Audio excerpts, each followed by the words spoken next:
ایک بادشاہ تھا، وہ مرنا نہیں چاہتا تھا، اس کی خواہش تھی کہ قیامت تک وہ زندہ ہی رہے۔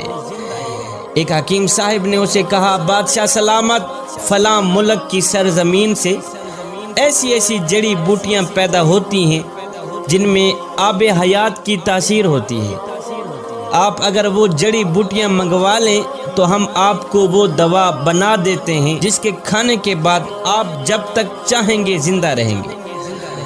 بادشاہ نے فوراً ہی اپنے وزراء میں سے 5 وزیروں کو دوسرے ملک میں بھیجنے کا حکم جاری کر دیا کہ جاؤ دوسرے ملک کے جو بڑے راجا ہیں ان کو میرا سلام دو اور کہو کہ مجھے فلاں فلاں بوٹی کی اشد ضرورت ہے، سنا ہے وہ بوٹی آپ کے ملک میں پائی جاتی ہے، لہٰذا مجھے ان بوٹیوں کی اشد ضرورت ہے، اس لیے کہ میں مرنا نہیں چاہتا۔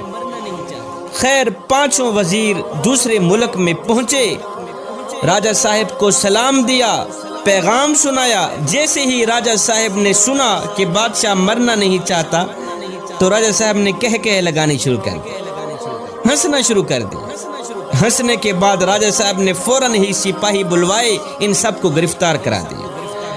ان 5 وزیروں کو گرفتار کرا دیا۔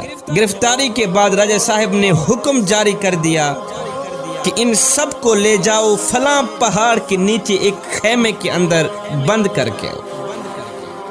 فلاں پہاڑ کے نیچے ایک خیمہ ہے، بند خیمہ، ان 5 وزیروں کو لے جاؤ، اس خیمے کے اندر بند کر کے واپس چلے آئے۔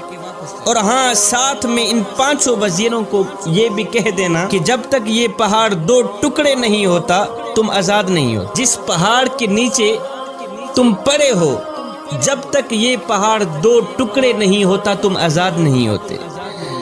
سپاہی ان 5 وزیروں کو لے گئے، پہاڑ کے نیچے خیمے کے اندر بند کر کے واپس چلے آئے۔